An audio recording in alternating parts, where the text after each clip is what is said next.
मिलेगी इसमें। ठीक है भाई, चलिए इसमें देखते हैं।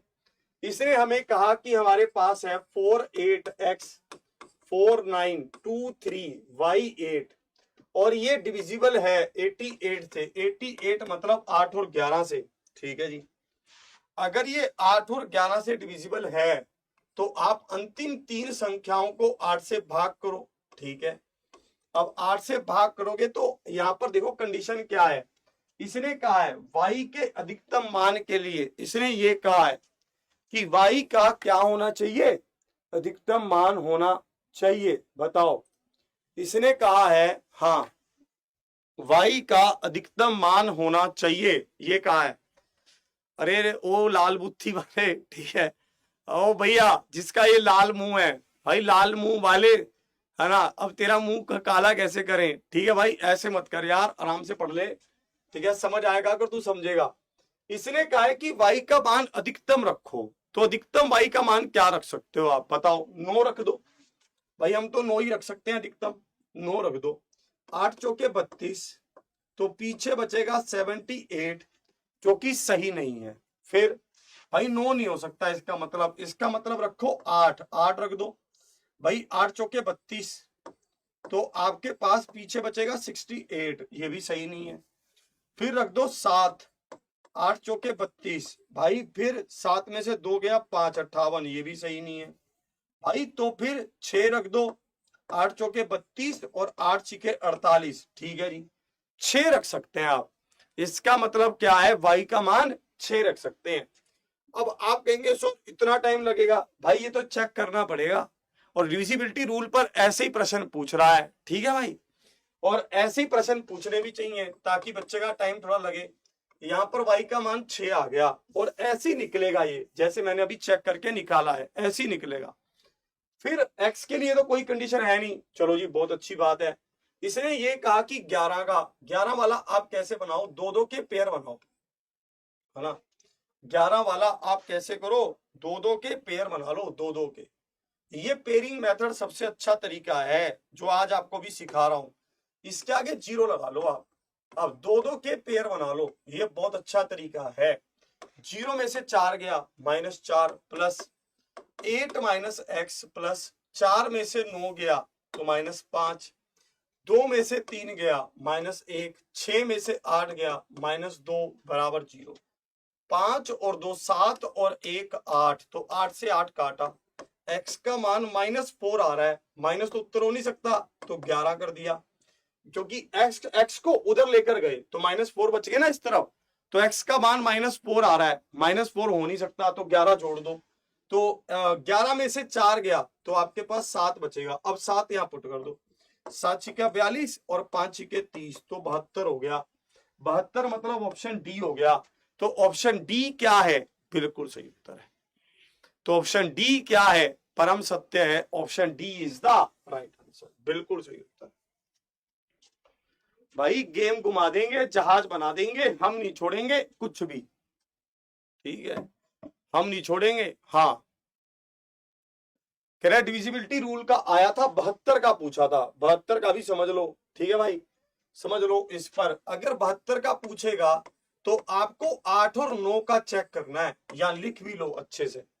अगर 72 का पूछेगा तो 8 और 9 का चेक करना है। अगर 88 का पूछा है तो 8 और 11 का चेक करना है।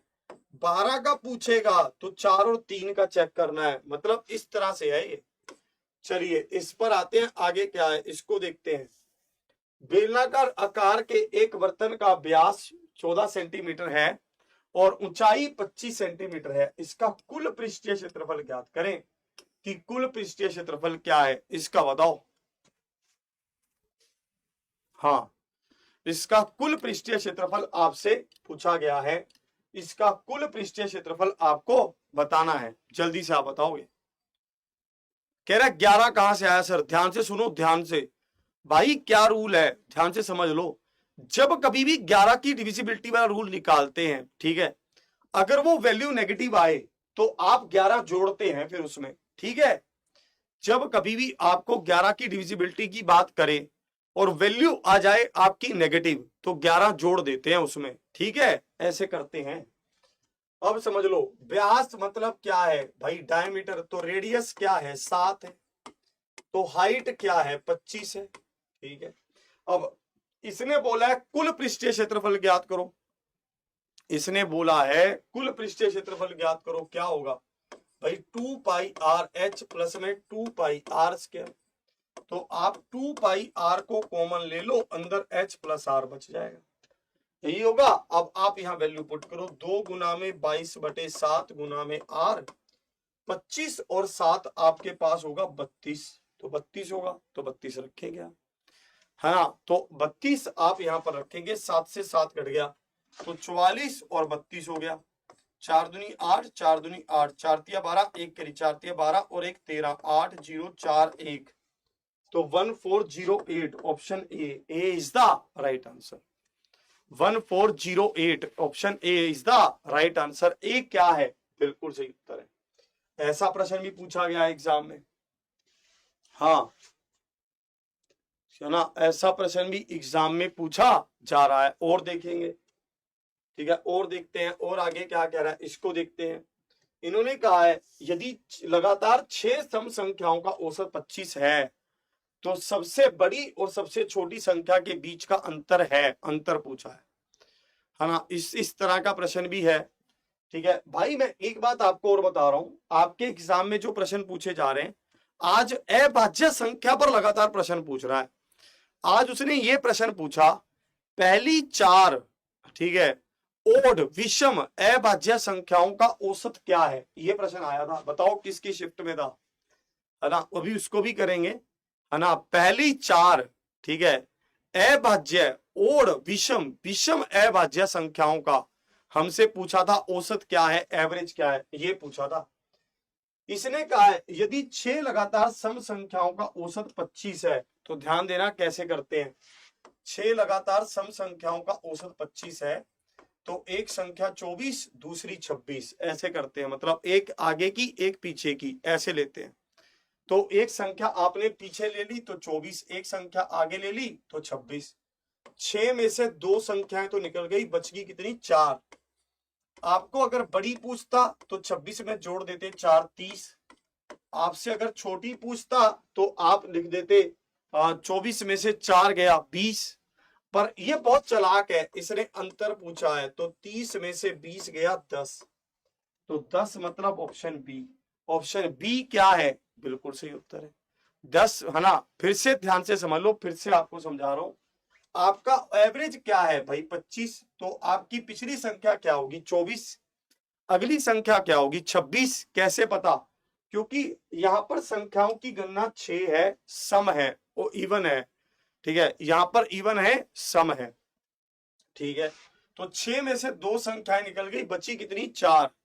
अब आपको अगली संख्या बतानी है, 26 में 4 जोड़ा 30, लास्ट संख्या सबसे बड़ी, 24 में से 4 घटाया 20, तो अंतर क्या है 10, उत्तर आ गया। अब इसने आपको यह भी पूछा है कि भाई पहली 4 अभाज्य विषम संख्याओं का औसत क्या है, ये बताओ। पहली 4 अभाज्य विषम संख्याओं का औसत बताओ, है ना।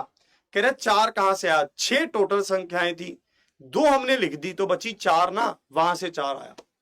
इसको देखेंगे भाई, सबसे छोटी अभाज्य है 2, अगली है 3, फिर है 5, फिर है 7, फिर है 11, ये ध्यान रखना, ठीक है। सबसे छोटी अभाज्य संख्या है 2, जिसको हम कहते हैं इवन प्राइम नंबर, सम जो हमारे पास सम संख्या भी है और अभाज्य भी है, ठीक है।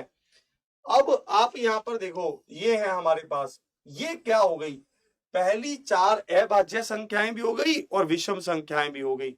अब इसको देखो, 7 और 5 12 और 3 और 11 14, तो 26 आ गया, 26/4 तो 13/2, तो 6.5 आ गया, तो 6.5 क्या है, बिल्कुल सही उत्तर है। एक बात का ध्यान रखना इसमें कि भाई आपको यह ध्यान रखना है कि सबसे छोटी अभाज्य संख्या 2 होती है, 1 नहीं होती। एक कुछ भी नहीं होती, ना प्राइम ना composite, 1 is neither A prime neither prime NOR composite. इसी तरह से एक ना तो भाज्य है ना अभाज्य है, और इसी तरह से सबसे छोटी है ना, सॉरी, एक अकेली ऐसी संख्या जो प्राइम भी है और सम भी है, मतलब इवन भी है, वो है 2। वो क्या है? 2 है। ये भी ध्यान रखना। इस पर आते हैं, ठीक है। टंकी के प्रश्न भी थोड़ा थोड़ा देख रहे हैं, इसको समझते हैं।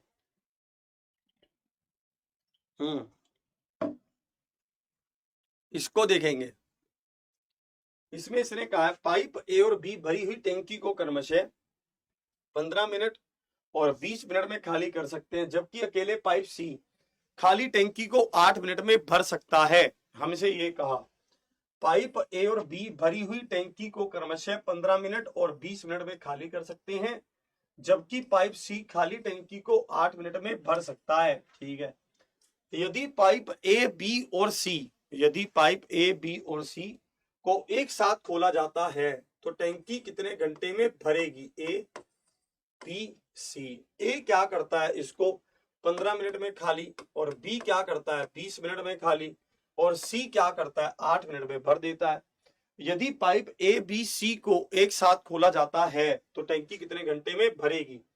अब आप यहाँ पर एलसीएम या मल्टीपल क्या लेंगे? 120, तो 15 8 120, और यहाँ पर 6, यहाँ पर 8, तो आप देखेंगे ये 15 यूनिट पानी डालेगा और ये 14 यूनिट पानी निकालेगा, तो 1 यूनिट पानी डलेगा। हमसे पूछा यदि पाइप ए बी सी तीनों को एक साथ खोला जाता है तो टैंकी भरने में कितना समय लगेगा? अब टोटल कैपेसिटी क्या थी? 120 की थी। ये एक बार में एक पानी डालता है, तो ये 120 मिनट है। आप इसको आवर्स में बदलेंगे तो 2 घंटे आएगा, 2 घंटे आएगा, तो ऑप्शन बी होगा।